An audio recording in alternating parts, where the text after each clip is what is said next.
Hello and welcome to the Lenko show. So today this is episode number 9 and I get to sit down with Alex O'Keefe, who is currently one of our players at Bury AFC. The reason I wanted to sit down with Al and chat with him is because I recently beat him on one of our Bury AFC Shaken Up show quizzes all about football, and just thought I'd take the opportunity to rub it in a little bit. In reality, the guy is an absolute legend, known as the Yorkshire Messi. Big name there, big name. So we're going to find out a bit more about Al today. I already know he runs his own business. He's also set up his own podcast, so he's starting that as well. So we're going to find out a little bit more about Alex, what makes him tick, and remind him that I beat him in the quiz. So sit back, enjoy the show. Al O'Keefe, welcome to the show, my man. I've just been reminding everybody that I did indeed beat you in the quiz on the Shaken Up show. So are you over that? Are you all right with that now? Oh, well, that's not starting on the correct foot, is it, Al? No, do you know what? I'm proud of our performance that day, for anyone that didn't listen.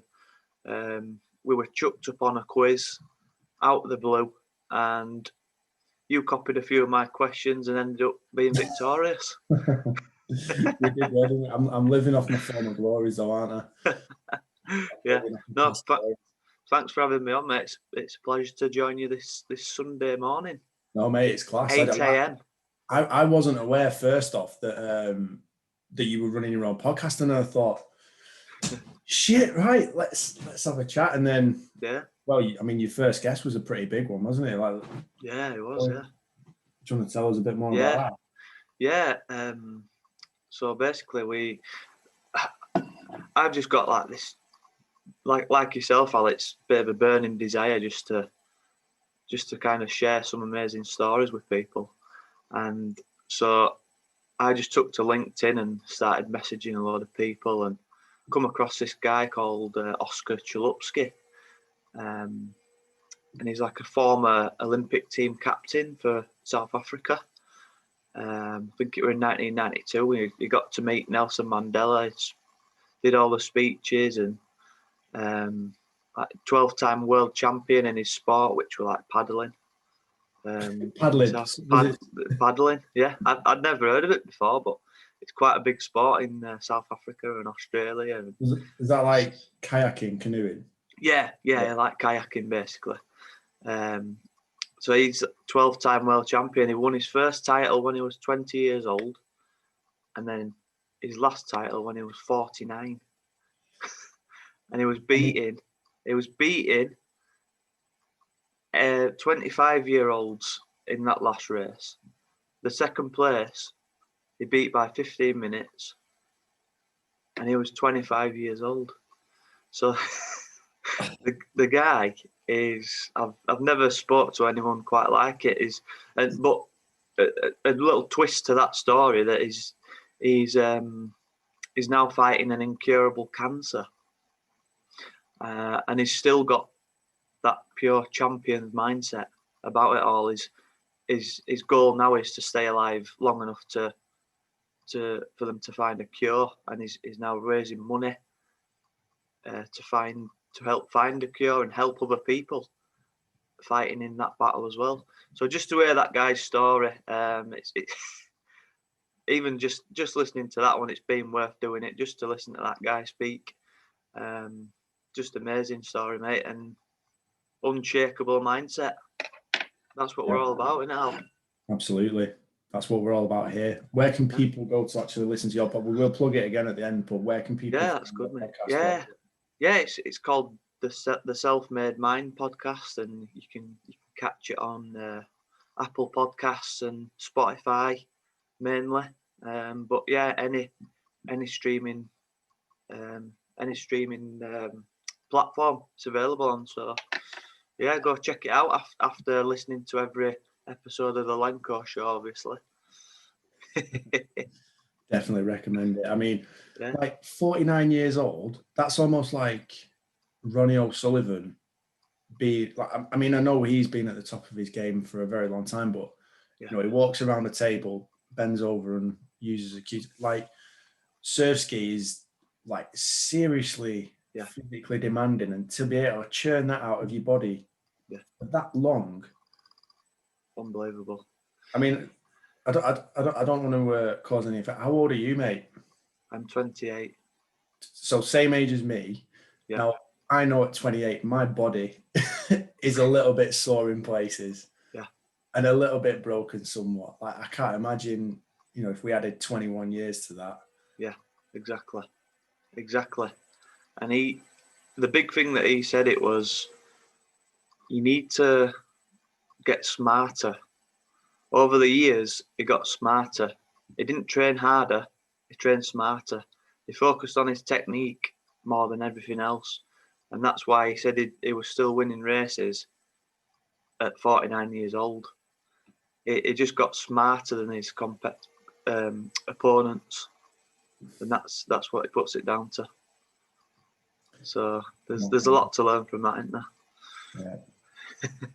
So in terms of your training, so I saw something the other day that was, well, we know that you've not had the easiest of starts to this season. You've had a few knocks, few injuries, possibly tempting yourself into retirement at the ripe age of 28. Yeah. What's going on there? So I'd probably say over the last 2 years, I've had it's a tough time. I do pride myself on being a positive person. I always have been from a young age. But you get that many setbacks, sometimes it gets on top of you. And that's what happened. I just kept getting injury after injury. You know yourself, because you've been helping me recover. But I think my hamstring went, and then my groin, and then I come back after that groin injury, and it went again. And you just think, where's this going to end? Yeah. Is there a way out? But end of the day, you've got to just delve deep and just have that strong belief. And if you've still got the passion for what you do, you always find a way to get back and get back into shape and just get back on that positive mindset that you need to, get back into the game and just keep pushing forward. That's all you can do. I was going to say, because even with some of these knocks, some of these injuries, during the most recent lockdown, when we had our little 1 kilometre time trial sprint competition, if you like, within the team, you were top of the leaderboard, weren't you, lad? Yeah, I was, yeah. Time of 3 minutes 11? Yeah, 3 minutes 11. Beating the little Scouser Lewis Gilboy, which I thought was a hard feat. But he's quick. Yeah, well. He's quick. Yeah, he's quick. So, yeah, mate, like I said, I've just been so driven to get back fit and just get back in that team and just enjoy those moments again. That was just driving me. I can't stand, standing on sideline and watching your mates celebrating together without you. It's just, it's painful. I was going to say, so, because obviously, I mean, I've been injured before, but my injury was kind of a big catastrophic one, and it was very easy to see that, I wasn't going to be fit and playing for a while. But have you had sort of like minor niggles, minor strains, but the high frequency of them is just kind of what's added up and taken its toll? Yeah. There's not really been anything major. It's just always been bad enough to stop me playing. Yeah. So, but you've always been kind of on the cusp. Yeah. Feel like you can get back into the fold, get back playing. Yeah. Get back training. Yeah, exactly that. So what's the mindset around that like for you then? Like, what was it like at first when you after you got the first couple and you were thinking, right, let's go? So it's like anything in life. When you have a setback, you've just got to deal with it. You've just got to think, how can I speed up the process of recovery and you can't think that it's over. You can't. I mean, it's okay to think like that, but you've got to get past it. You can't let it be a permanent thing in your mind. You've got to get past that and think, right, how am I going to get better? What can I do? What daily goals can I set to get across the line, basically? And you've got to just be focused and driven, and that's what I've done. So is it almost that you accept, like, maybe not playing again or not getting back to full fitness again as just like a minor possibility, like maybe 1% of your 100? Yeah. Like, it's at least possible that you might not get back playing, and then from that point on, it's kind of right. Let's go for it and see where we go, and like the shackles are off, kind of thing. Yeah, that's exactly it. Yeah, I mean, what I've realised about myself now is I'll only stop playing when I physically can't play anymore. And even if I try and get fit and I don't get fit, then at least you've tried. And it comes down to another thing, like sometimes you can't control getting injured. What you can control is how you're going to get fit again, and what you do to get fit again. And that's a big thing in life as well. Focus on what you can control. That's all you can do. Don't worry about things that you can't control, because you just make yourself poorly if you focus on that stuff.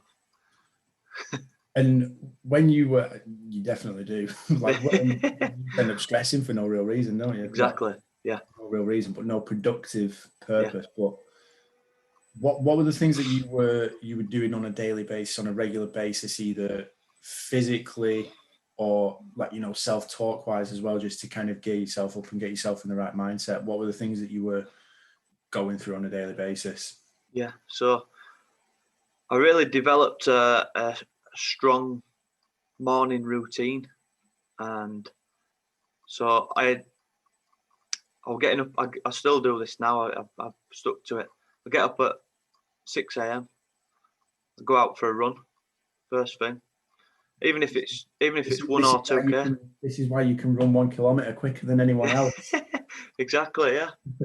Exactly. I couldn't do it before because I was a right pudding.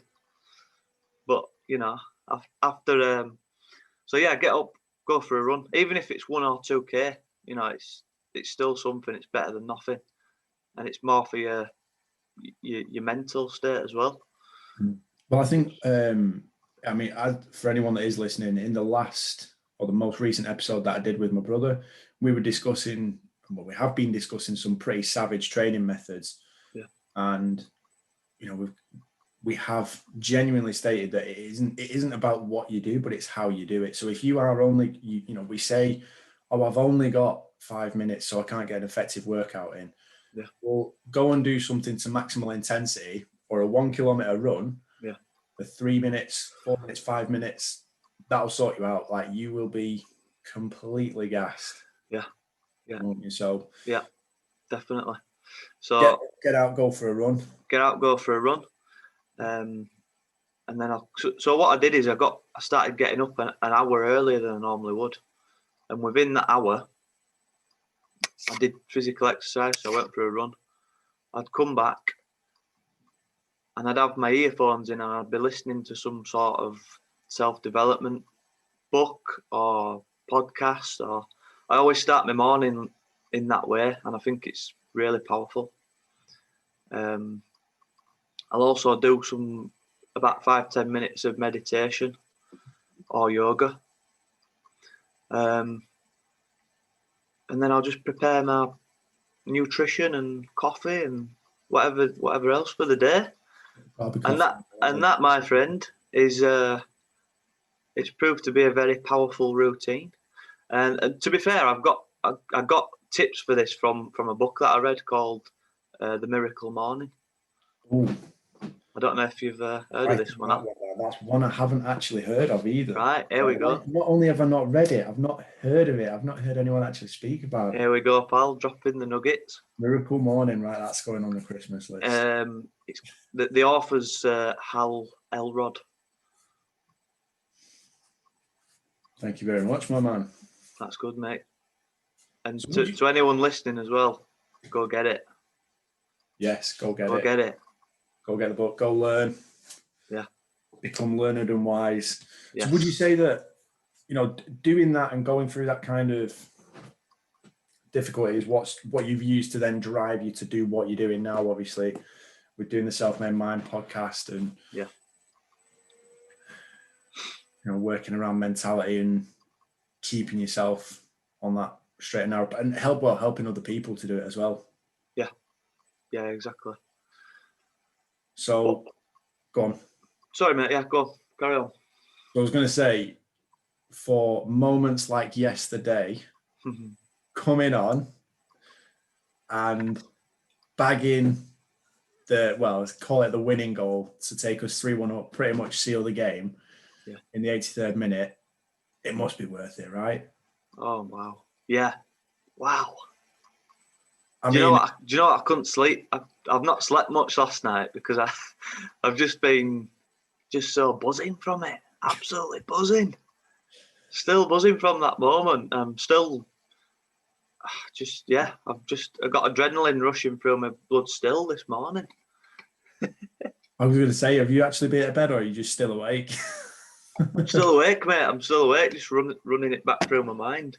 Oh, man. I mean, what a moment. So, I don't know how closely any of the listeners will have followed our season so far, but what's your assessment of it to this point? The season so far, obviously, like life, it's been stop and start with this crazy virus. But yeah, it's very promising signs. I think there's such a great.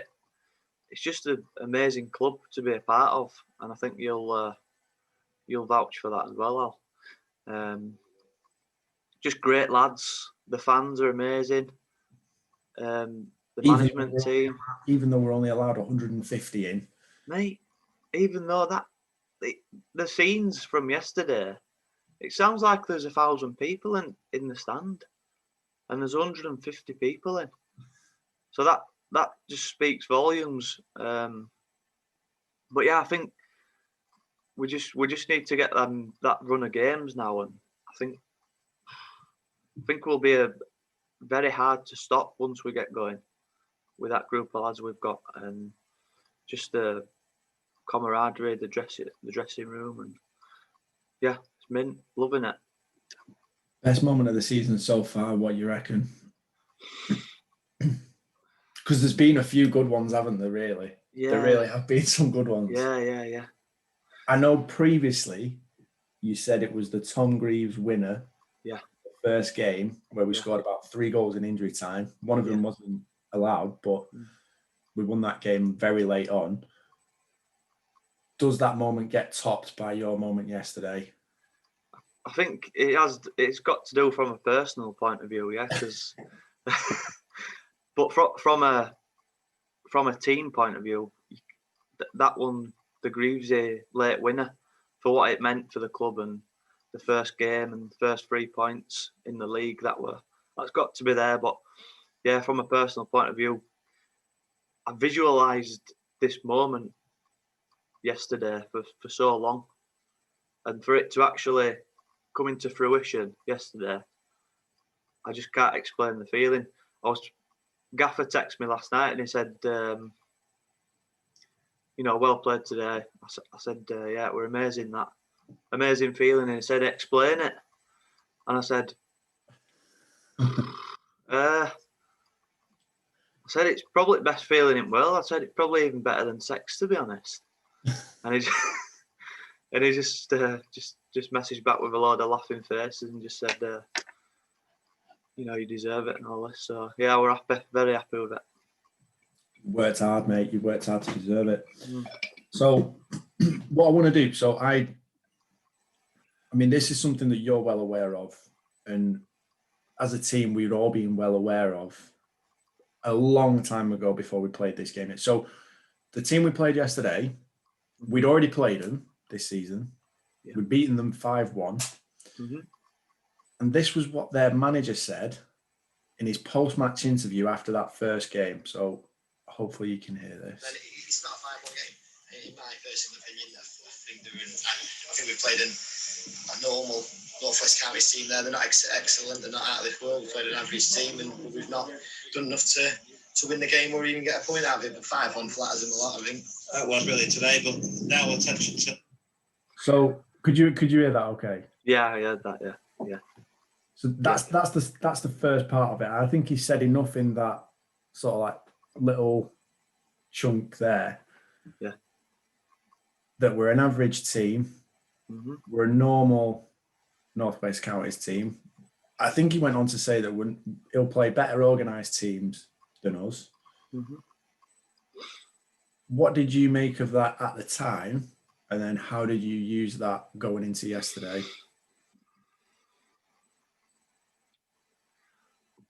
I think when you initially hear it, you think it's just a bit of an adrenaline charged comment, but what you can do is use that to your advantage and use it. And I think with that section of audio has been running through our minds for the last probably week or so, and you use moments like that to drive you and just make sure that you perform. You've got to use that as a driver. And I think, have you seen the Last Dance documentary? I have indeed. Yeah, Michael Jordan. That's a recommendation for everyone as well. Oh yeah, absolutely. I speak about it in my podcast all the time. It's just an insight into that guy's mind was just unbelievable. Anyway, I know that he uses moments like that from his opponents to make sure the next time they meet each other, they're not going to even have a chance to say anything like that again. And that's kind of the mindset that we took on yesterday, and we made it happen. We definitely, over the 90 minutes, we didn't come across as an average team. There might have been a couple of moments, but yeah, we certainly use that to our advantage anyway. I think I always look at this from a point of view of, we already want to perform, and there's already a fire. But any competition, any competitive scenario, there's already a fire burning there, and it's just a case of how much fuel do you want to chuck on it. Yeah. And that was essentially what his comments did.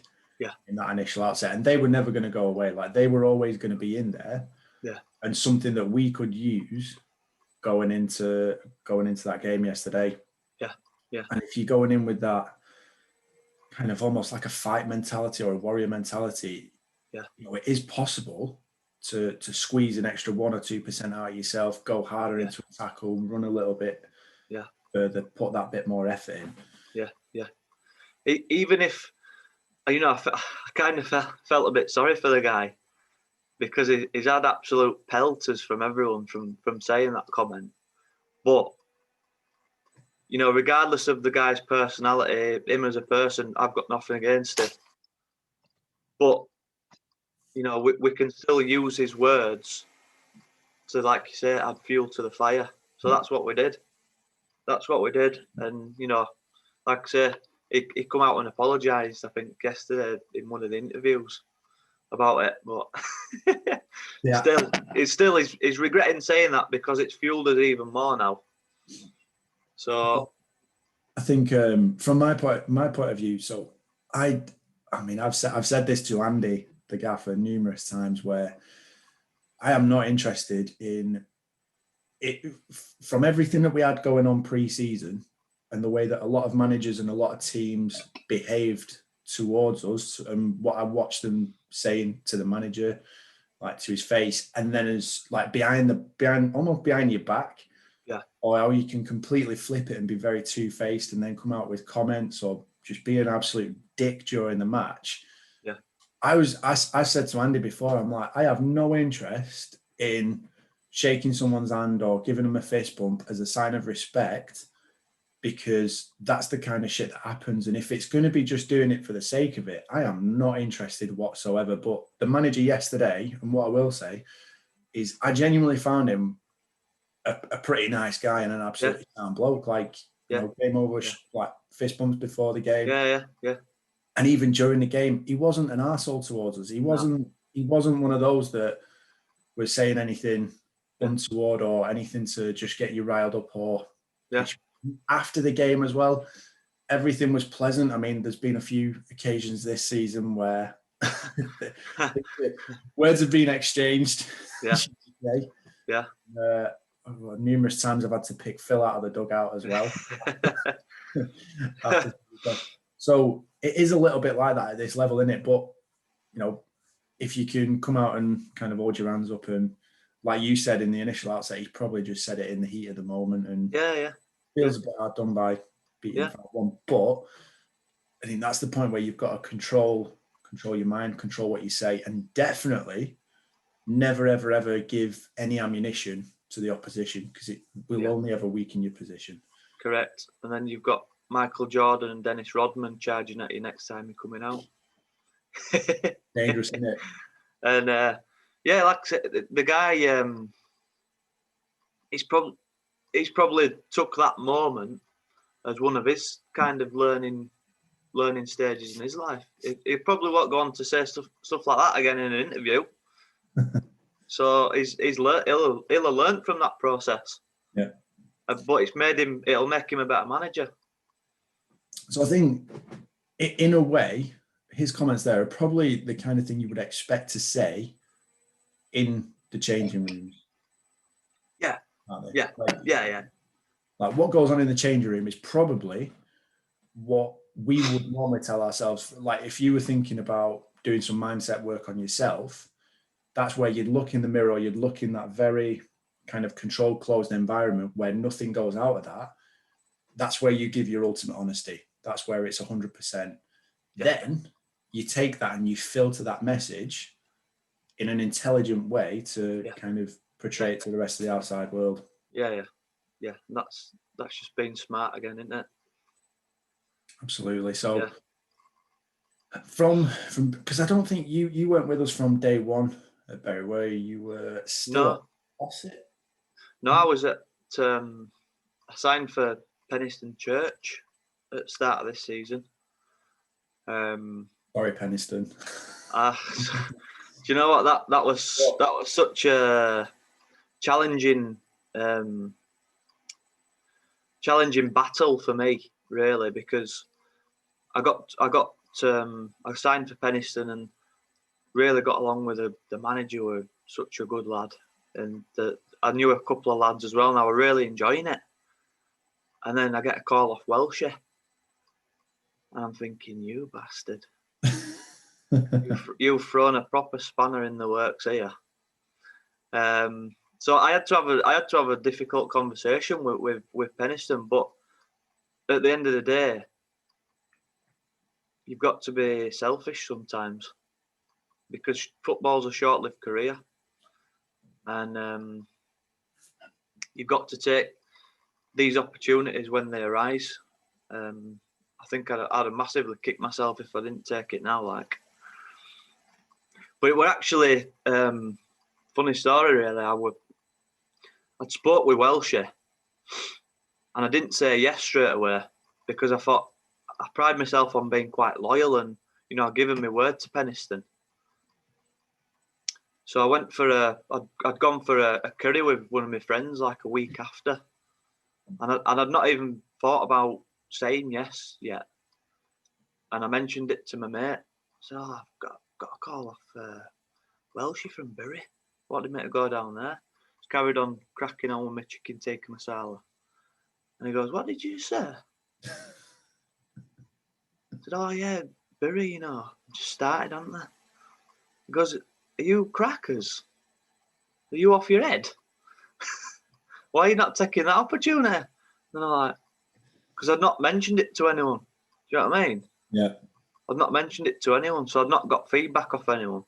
I just kept it to myself. And then he goes, "You've got to take this opportunity. This, you won't ever get a chance to play for a team like this again. So I actually got on phone to Welsh while I was still having curry.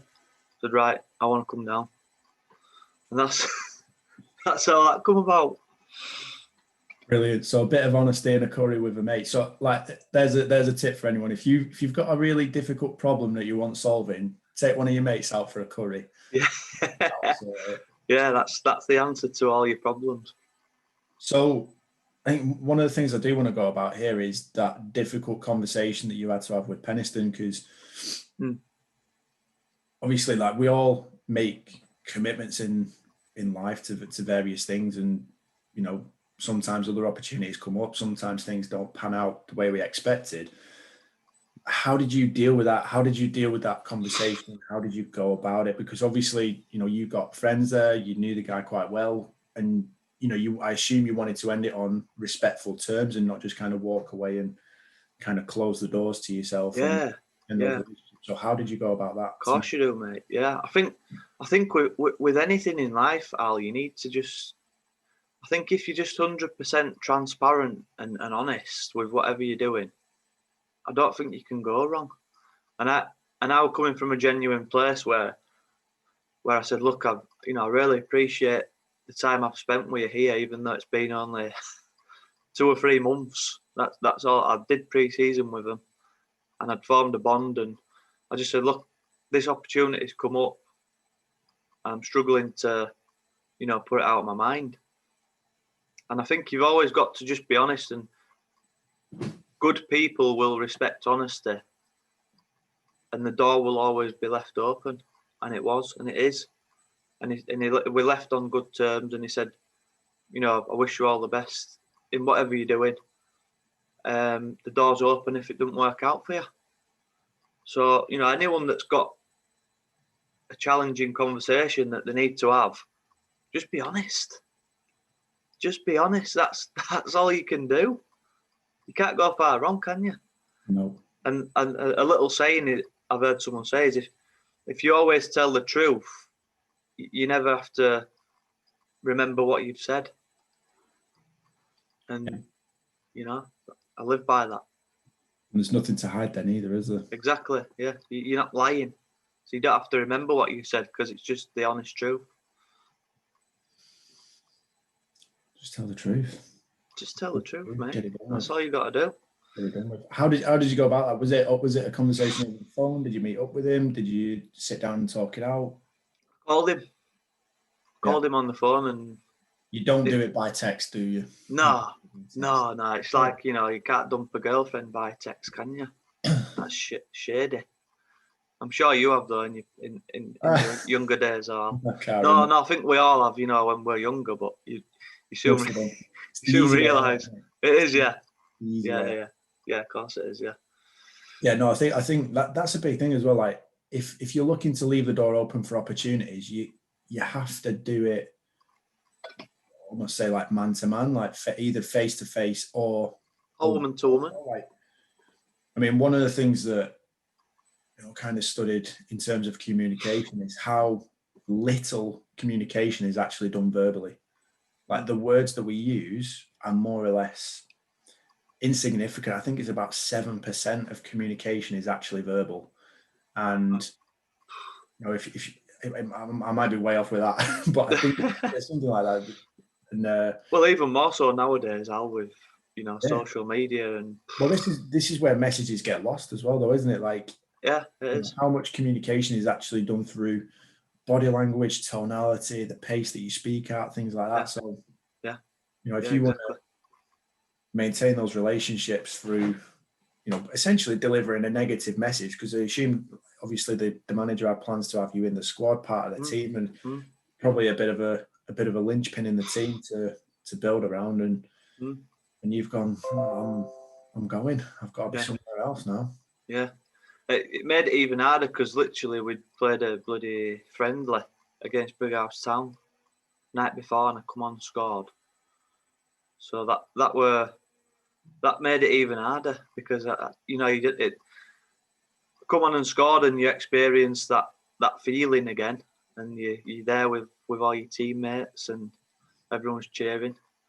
That just made it even harder. But did you know at that point that you were going? Yeah. And no one else on the team knew? No. No. Well, at least you signed off on a good note. Yeah, it's right. And I still speak to the manager now. Still speak to him. He's become one of my friends. He played for were professional for Blackburn when they were in Premier League. They were actually in the squad that won the Premier League title with Alan Shearer when he played for Blackburn. So he used to be a really good player, and he's still fit as a fiddle now. He was running past everyone in pre-season.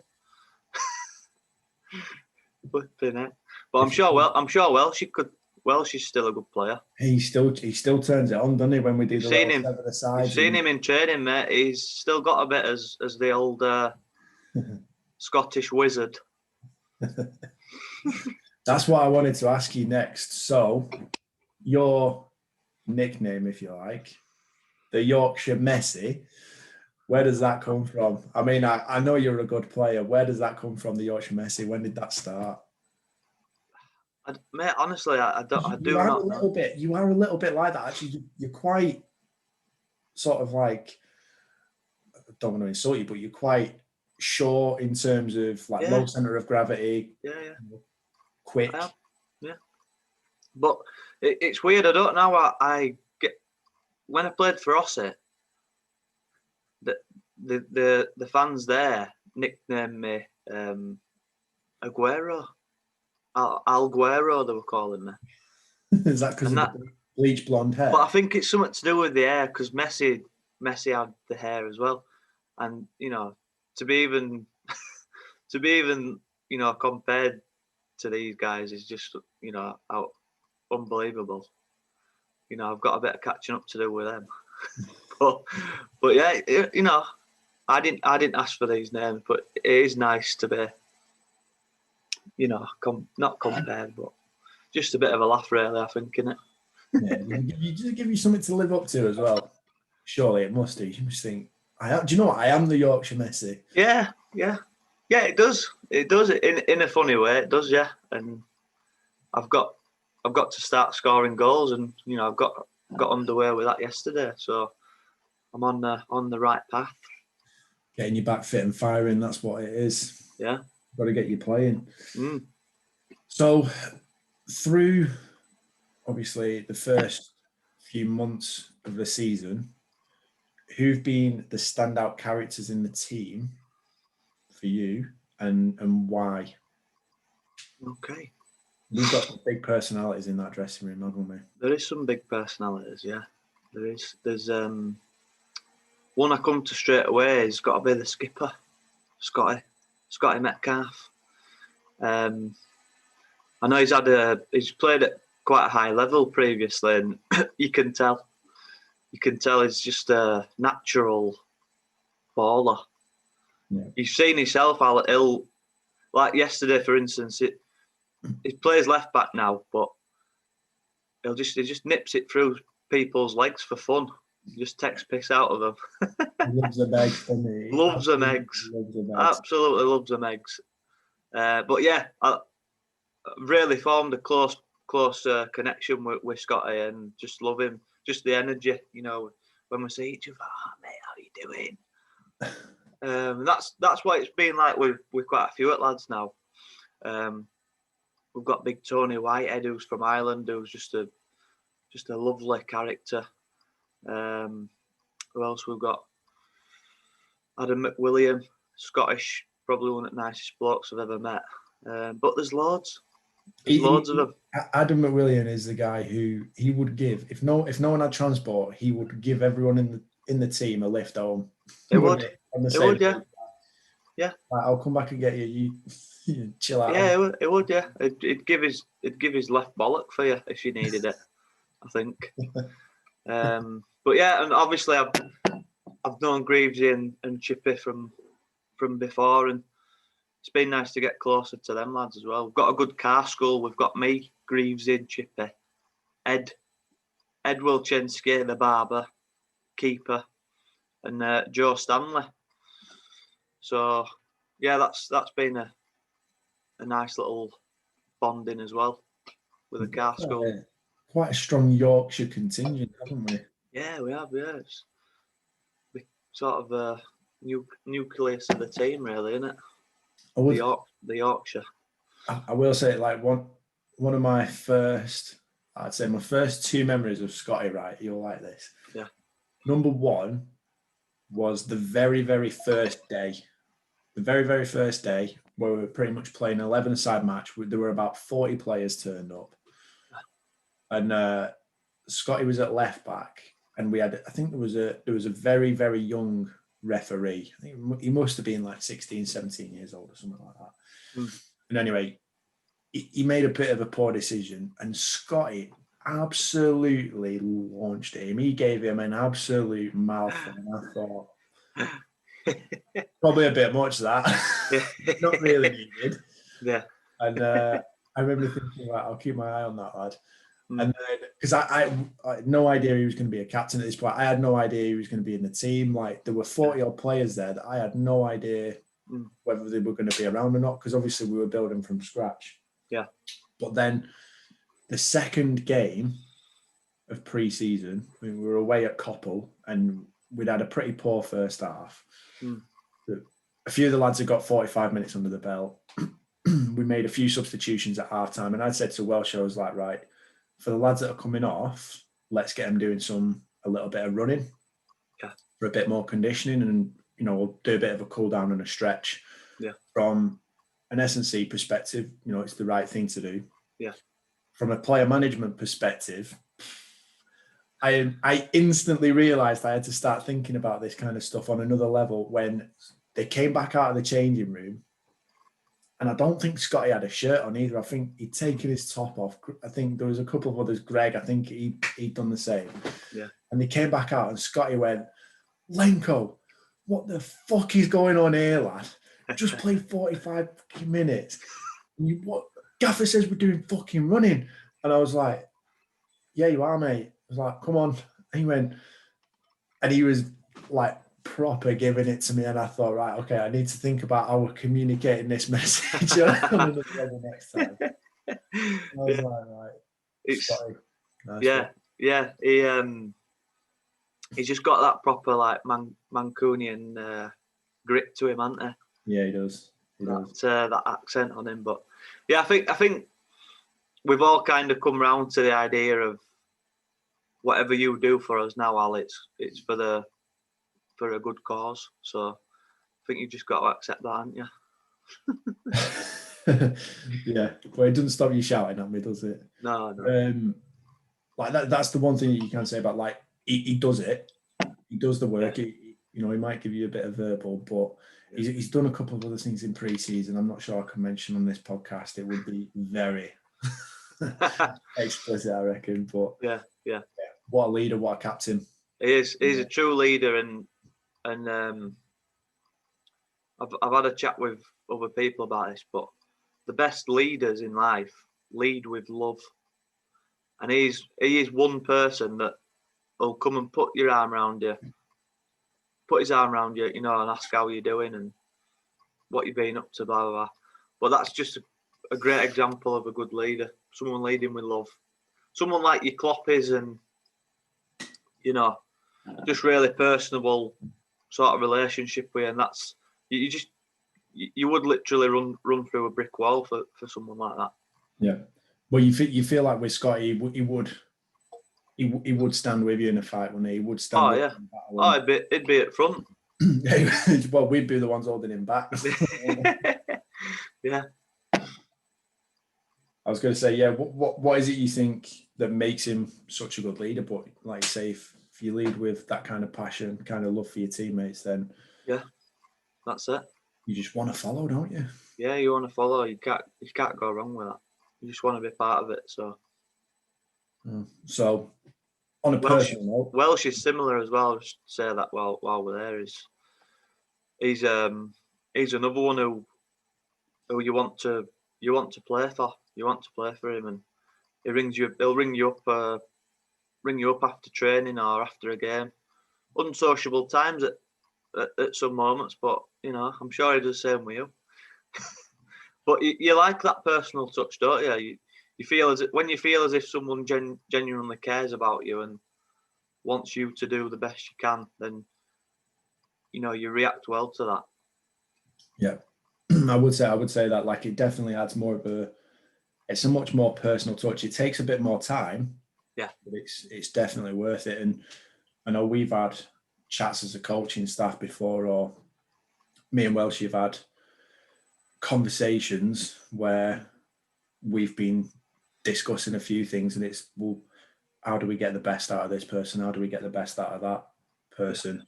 Yeah. And that's all we're asking. That's all we ever want. How do we get more? How do we get better?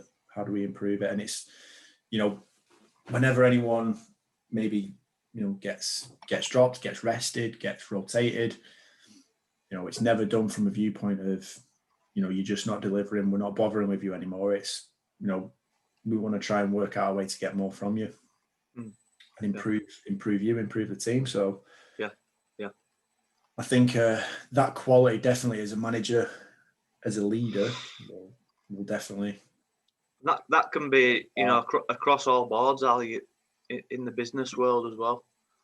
Your best leaders are like that. They don't rule with the iron fist. It's about a cumulative sort of. You give people power. You give them the power and just let them crack on and just show love. I think that's what I take into my sort of business life as well. And I was going to go on to that. You do run your own business, don't you? I do, yes, I do. My little baby, Yorkshire Pro Window Cleaning, exterior cleaning company. Yeah, do you want to hear the story on that one? Absolutely. Like, when did that start? How did you get into window cleaning? Yeah, so at the time I was. This could be a completely different story, but I'll just touch on it. Our DJing full time, traveling the UK and even some European shows like Ibiza and Portugal and stuff. But that's a different story in itself. Not that. maybe we can have another chat about that another time, Al. But absolutely, yeah. Kind of landed in that situation without planning. It came about all of a sudden. I met someone and something really took off really quickly. I kind of found myself in a situation where I'd already thought about like starting my own company and, you know, taking control of my own destiny in some words. But I didn't love what I was doing, and I didn't feel like I had any control in the matter in this music. So I'm part of a duo with another chap, and he had kind of full control of it, and I just kind of fell out of love with it, and the lifestyle wasn't for me either. You can imagine the party lifestyle. Oh mate, you know, we're 28. I think I was 26 at the time, 26, 25. I'd already done my partying, and this was just on a different level. So I was actually working in SCS at the time, just as part-time, just to get a bit more money in while I was DJing. And it was there while it were in the warehouse, and such a depressing sort of atmosphere. You know, there's people that have worked in this warehouse all their life, and, you know, pardon the pun, they've become part of the furniture. They'd become a couch. They'd become a couch themselves. And just being in that sort of environment pushed me even further to think, right, I need to make a stand here and, you know, create my own thing. And while I was pushing these couches around this warehouse, I was listening to audiobooks.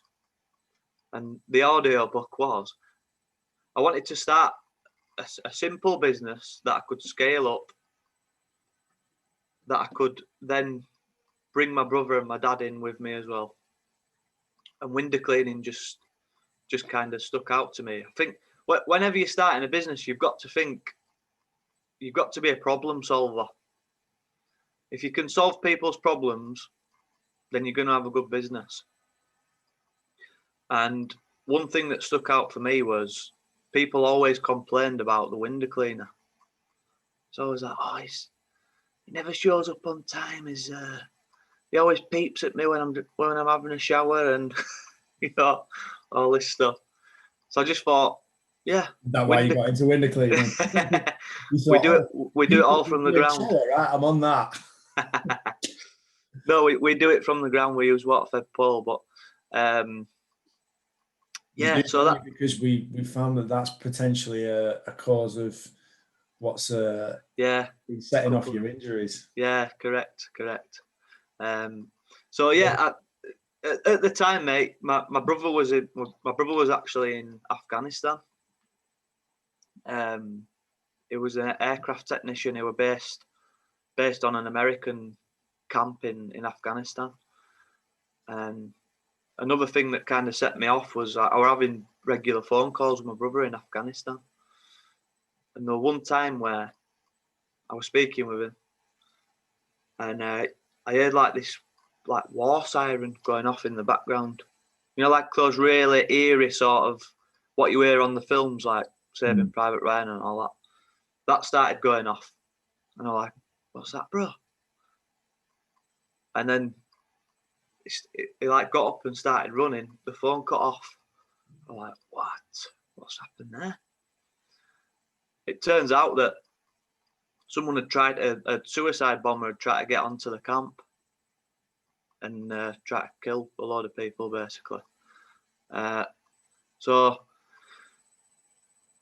that kind of turned into another motivation for me to get this company off the ground, so that my brother, when he comes back from Afghanistan, I said to my brother, when you get back, bro, I'm going to have this company set up, and you're going to come in, and I'm just going to give you your customers. Off you go. You're going to have a better life than what you've got now. So that became a really driving factor for me, and also my dad. My dad had worked in shitty warehouse jobs all of his life, slaving away, exchanging his time for not a lot of reward, really.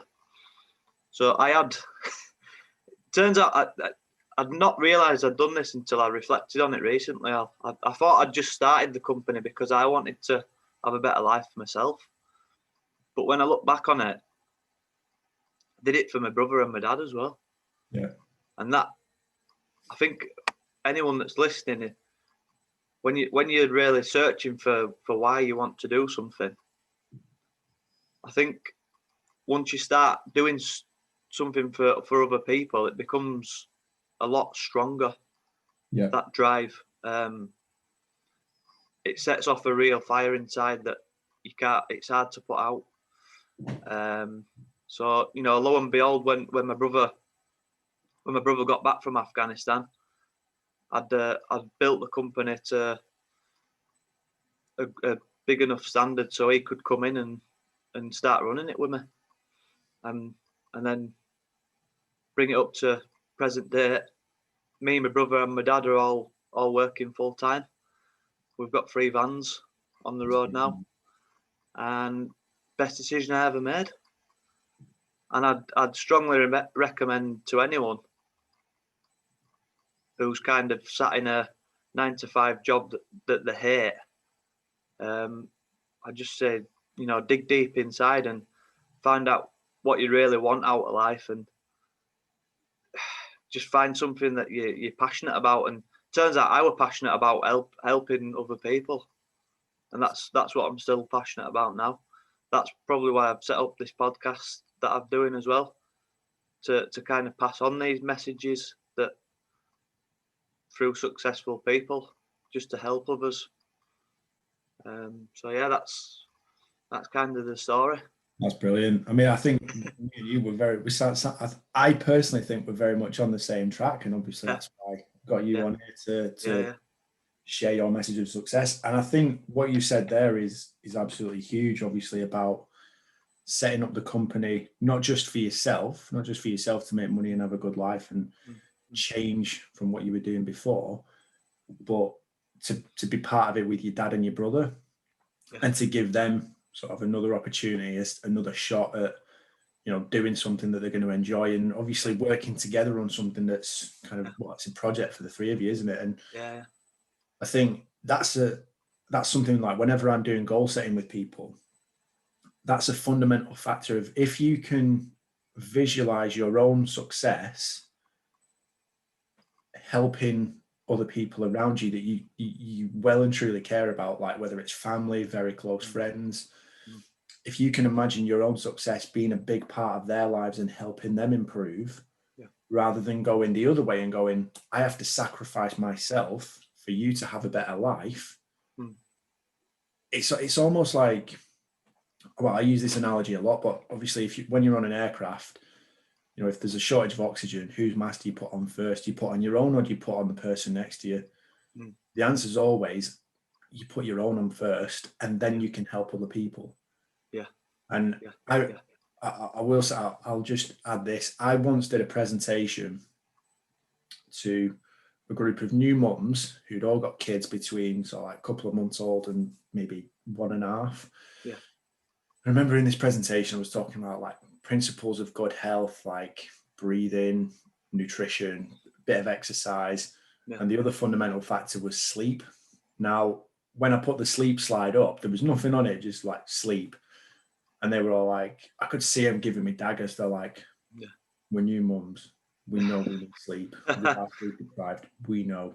And I'm like, bet you all wondering why that's up there. And it's like, how do you go about that? And I was like, look, fundamentally, if you want to be able to look after your child, your family, have a great relationship with your partner, if you're not doing this, then all those people you care about around you are going to see the worst of you.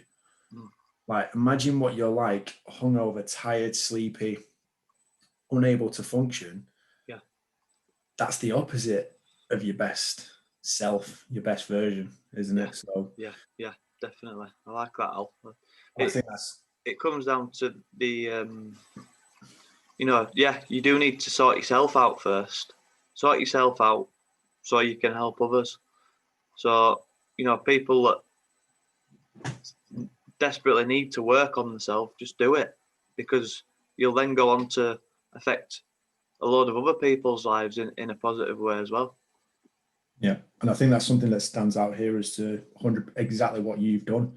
Obviously figured out a new pathway for yourself, going, right, well, if I do this and if I do it well, I can also bring in dad, brother, and the impact for them is going to be, and you visualize that as well. Mate, and I can tell you now that feeling is amazing.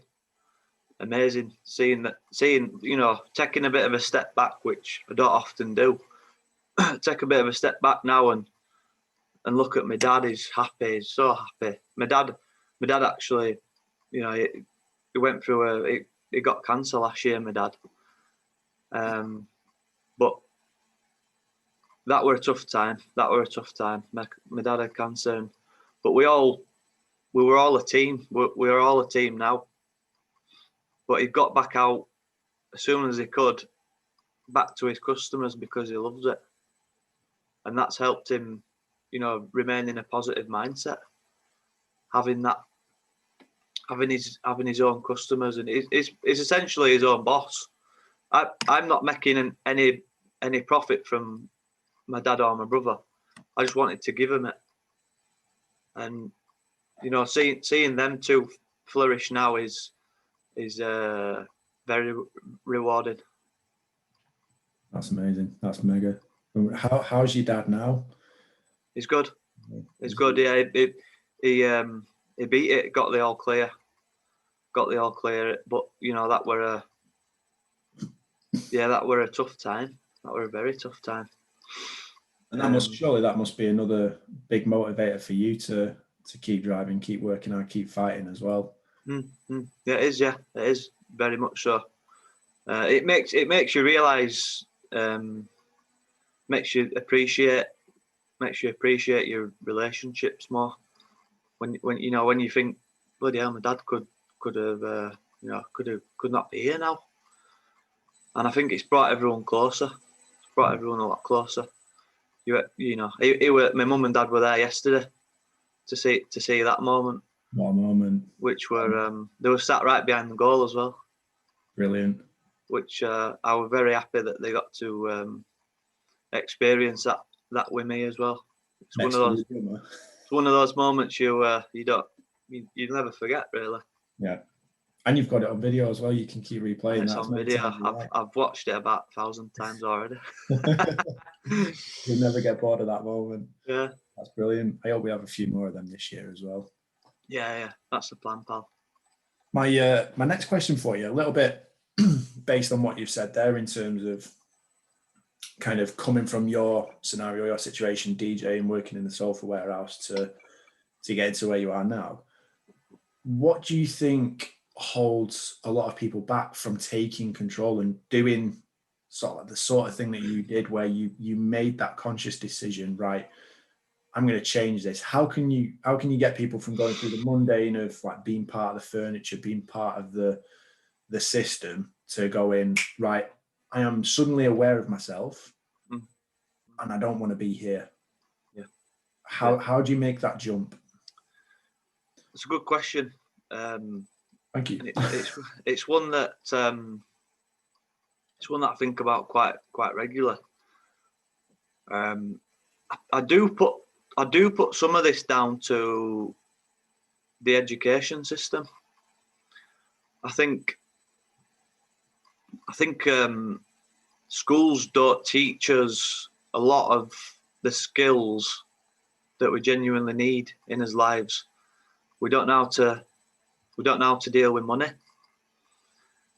We don't really get taught anything about health and nutrition at school.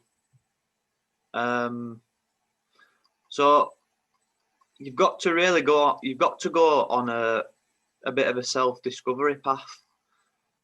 And you can do that through listening by educating. You need to educate yourself, basically. You need to educate yourself. And you can do that through listening to genuine stories of people who have been there and done it. It comes back down to... Which is why people need to listen to the Lenko Show and the Self-Made Man podcast. Exactly. That's exactly why, isn't it? Exactly. I think personally, I've always known that I was going to do something good with my life, but it comes down to I never had the education. Up until I took it into my own hands, probably 3-4 years ago now.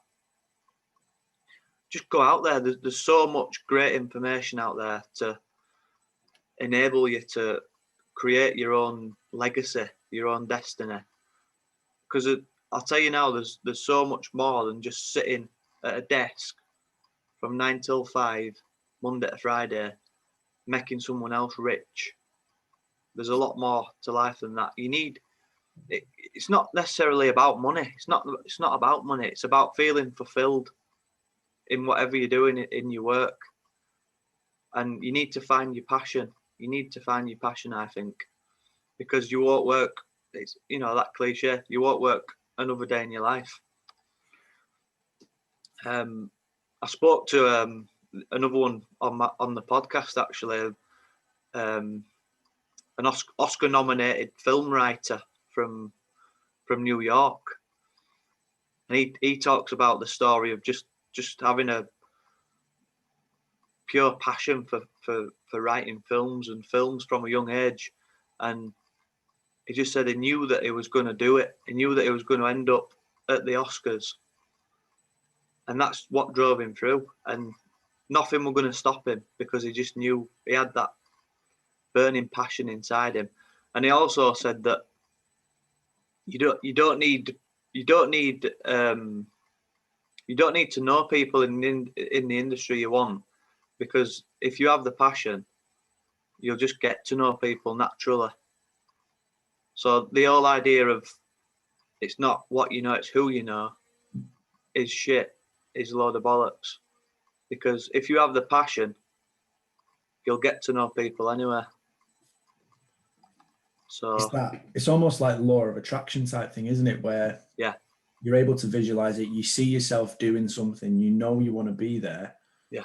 And it pulls you in a little bit, but then you start to embrace sort of like the physiology, the personality, the stature, the mindset, the conversational skills towards actually pushing you that way as well. And you start to attract more and more people to you, don't you? Yeah, I'm a big believer in the law of attraction as well. Another book, The Secret, that were a bit of a game changer for me.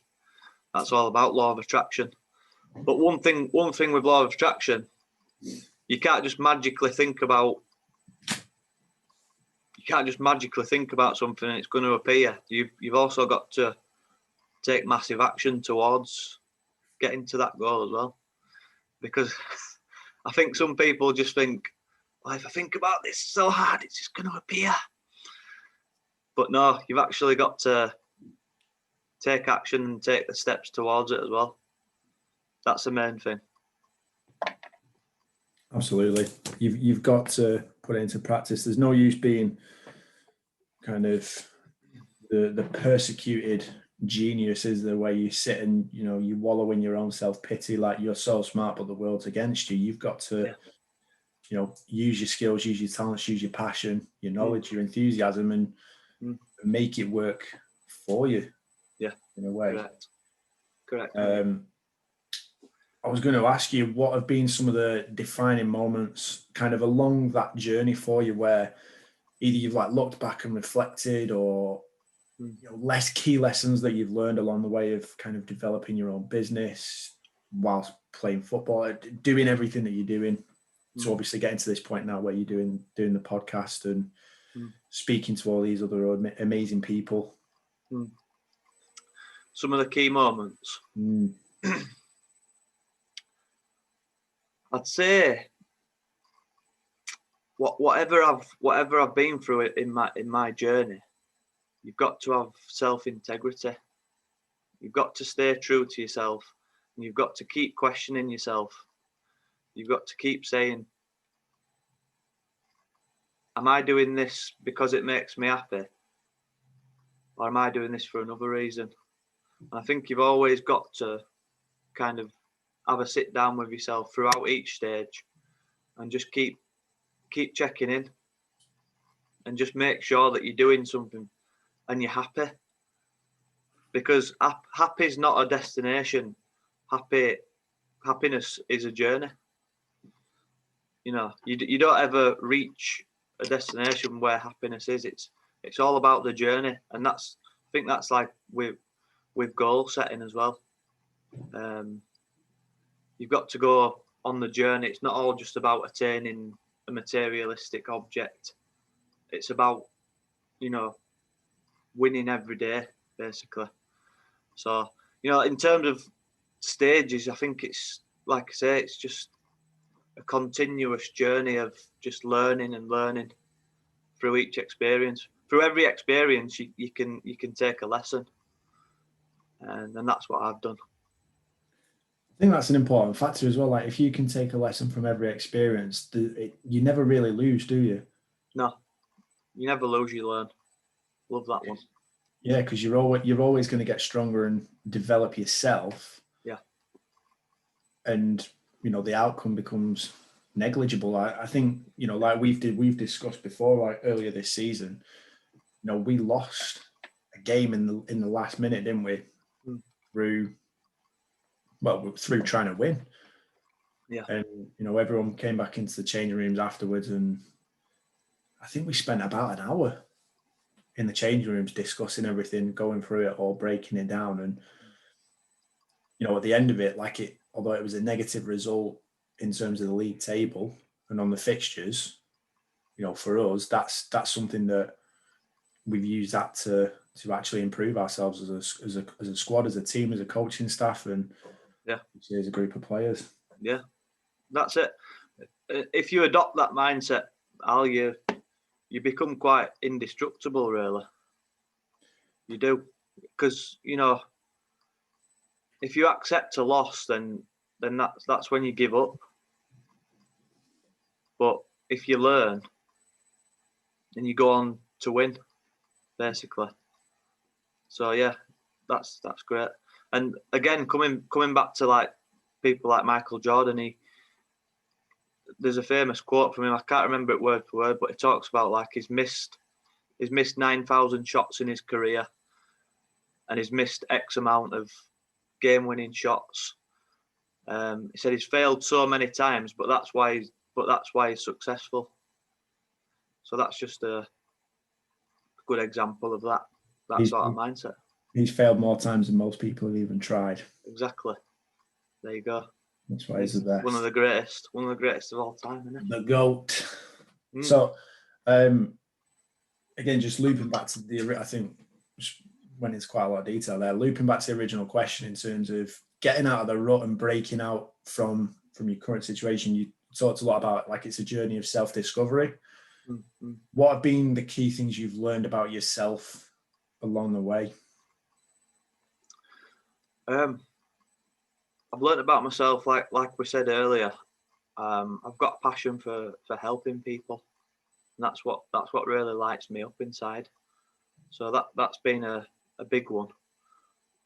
Another thing is I always had like limiting beliefs. I think I always thought that I was quite dumb in school, but one thing is that you can actually control that. You can educate yourself. I always thought that I was dumb and I was never going to end up having a business but you've got to get rid of these limiting beliefs in your own mind. You can change it. Just if you can physically change or take steps to change something, you can do it. It doesn't matter what it is. Don't allow limiting beliefs to kind of stop you from progressing in life. That's one big thing I've realised. That's huge. That's huge. Get out of your own way. Absolutely. Realise your potential. Yeah. And in terms of helping you realise your potential, you've mentioned a couple of really good books there as well. I love reading, listening to stuff. What have been your standouts? What are the main books or main audio books, main lessons you've learned along the way? So the first one, like I said, was The Secret. That was the first kind of self-development book I ever read, and I was introduced to that from like a bit of a world famous DJ who we were in with at the time. We went and met him for a. Can you drop any names? Well, he's called James Barlow from Salado. If you've heard of them. I'm not big on DJ scene. Yeah, they've been in quite high up in UK charts and stuff recently, but we were actually signed to their label when they first started and stuff. We went and met them for some food in Manchester, Kettlebell Kitchen. Have you heard that before? Okay, I have, yeah. Yeah, it's vivid memory in my mind. We met him there and we're talking about playing at some of the parties and stuff, and he had this book with him. So what? Said, you don't read. What are you reading? He goes, this will change your life, mate. It's called The Secret. So obviously you're interested, aren't you? You know, you think these guys are absolutely killing it, and if he's reading that book and it's resulting in these sort of, results, I'm interested.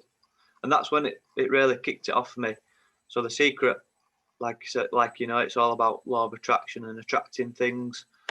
But it can work against you in a negative way. But it's really starting to, it's about taking control of your own sort of mind, really. And that's when I, realised that it's possible. Another one is by a chap called Robert Kiyosaki, called Rich Dad Poor Dad. Yeah. That's more from a financial sort of standpoint, but also mindset as well.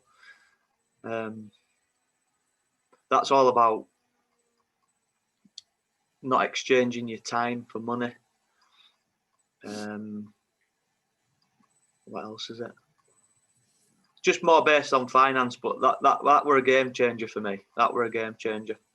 He had like 2 dads. One of them worked for the government and always, just an employee, and the other one were an entrepreneur. And it's about the different sort of mindsets, what he learned from each one of them. So that were a big one. Miracle Morning, like we've already said, that's been a game changer. There's so many, mate. I've listened to so many. I'm listening to one at the minute. Yeah, I'm listening to one at the minute called Moonwalking with Einstein. Oh, that sounds delightful. There's because, like I say, coming back to that like limiting belief thing, I've always thought I've got such a shit memory, such a poor memory. I can't remember what I had for tea yesterday. But again, it's a thing you can actually work on and improve. You can actually teach yourself how to have a better memory through different techniques and all sorts. So that's what that book's all about. That's about a chap who kind of set a target to become like world champion, world memory champion or something. And it's about the people who he spoke to and got different techniques, and so that's a good one. I mean, I was going to say there's 3 amazing books there. That's 4 now. So 4 really good books.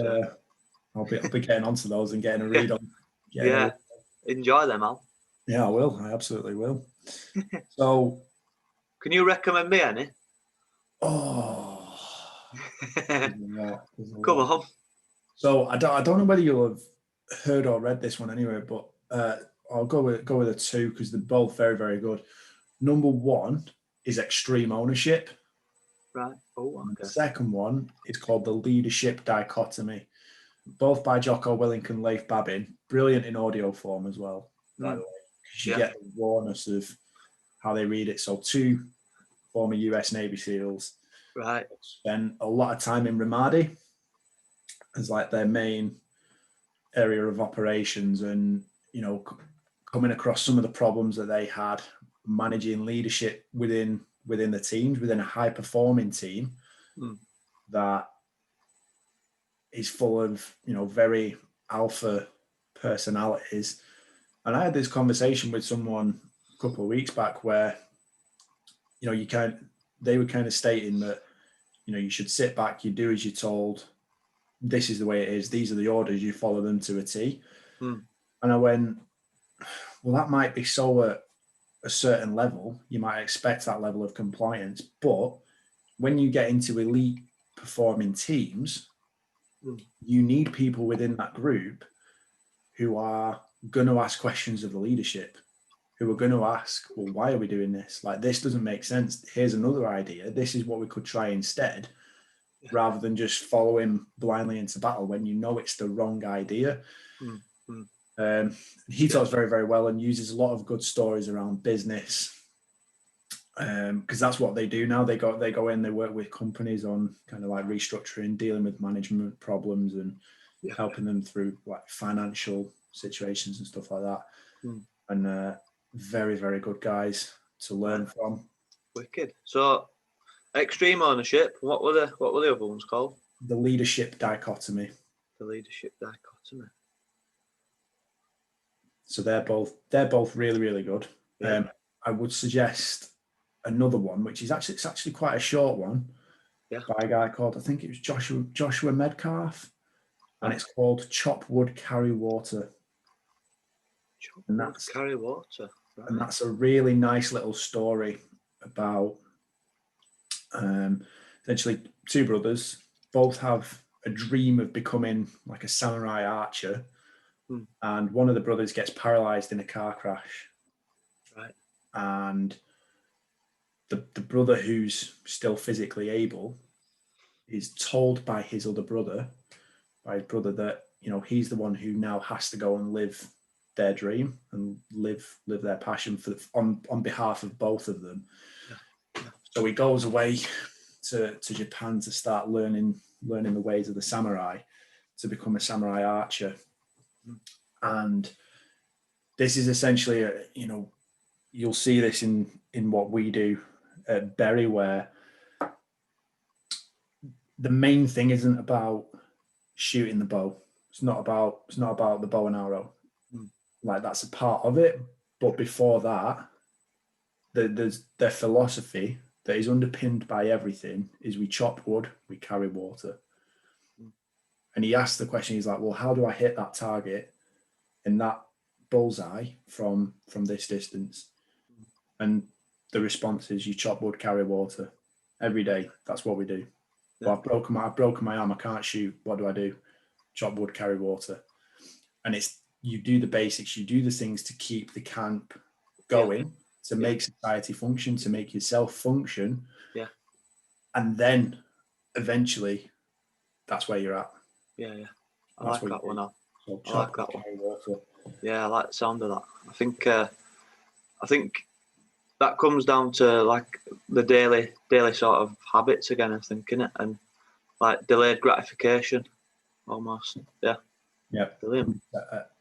I don't think you can get beyond that. Like, I think everyone kind of defines success as being so big, unattainable, unachievable, but that's because you're looking at like the bigger picture. Yeah. Like you said previously, one of the things that's kept you going, especially through difficult times through your injury and everything else that's going on, is having those daily habits, daily rituals. And, I think every successful person I know of, every successful person that I've studied, read about, spoken to, like yourself, thanks, Al. they've all got daily practices, daily rituals, daily habits. Yeah.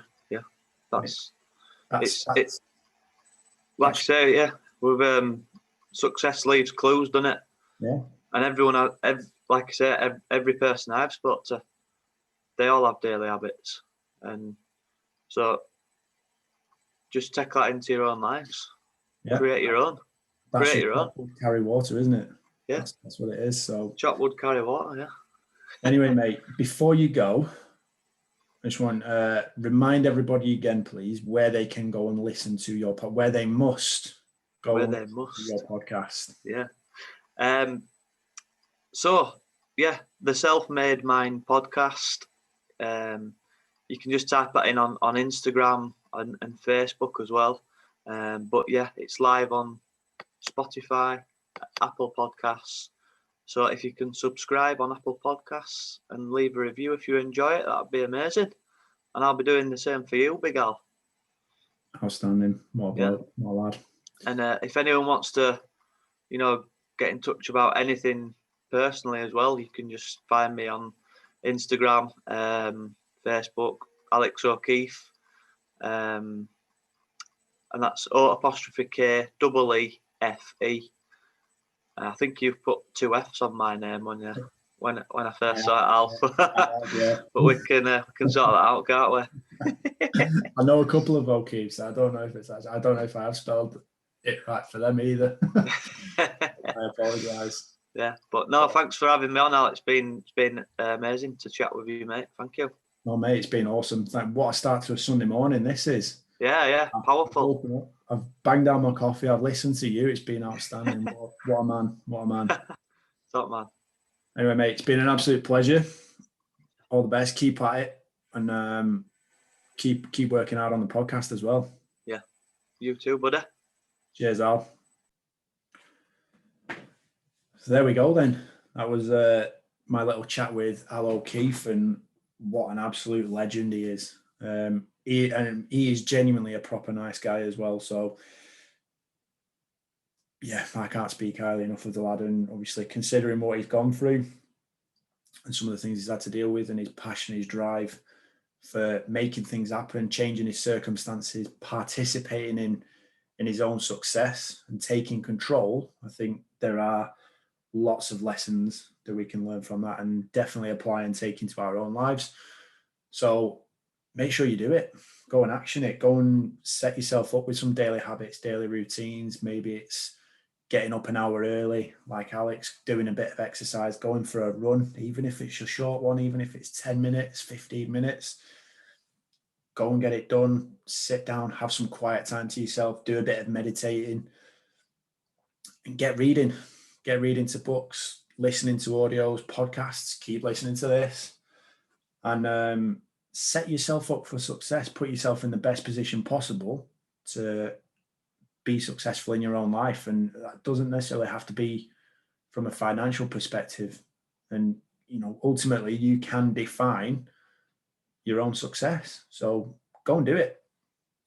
Get started, make a start, do something, write something down, make a note of your intentions, your goals, your dreams, whatever it is. Take a little bit of action. Even if it's not massive action, take action. Go and do something to move you in a forwards direction. So I hope you've enjoyed that little chat there. I hope you've taken loads from it, got loads of notes. I know I have. His book recommendations, again, just to wrap those up and remind you of those: Moonwalking with Einstein, Miracle Morning, The Secret, and Rich Dad, Poor Dad. 4 of Al's top book recommendations right there. And obviously you can also go and listen to his podcast, the Self-Made Mind podcast, Apple, Spotify. Go and get it downloaded, get a listen, subscribe to it, and give him a top review, just like you can give this a top review. So give us a 5-star review. We will keep bringing on more and more people like Alex, like our previous guests, Robert Grant, Wayne Drew. Make sure you go back, listen to those episodes if you want. There are lessons we can take from every single one of them. So go have a listen, go and enjoy it. And again, please leave us a review. Give us a 5-star rating if you're going to do it. And enjoy. Anyway, thanks again for listening. Lenko out.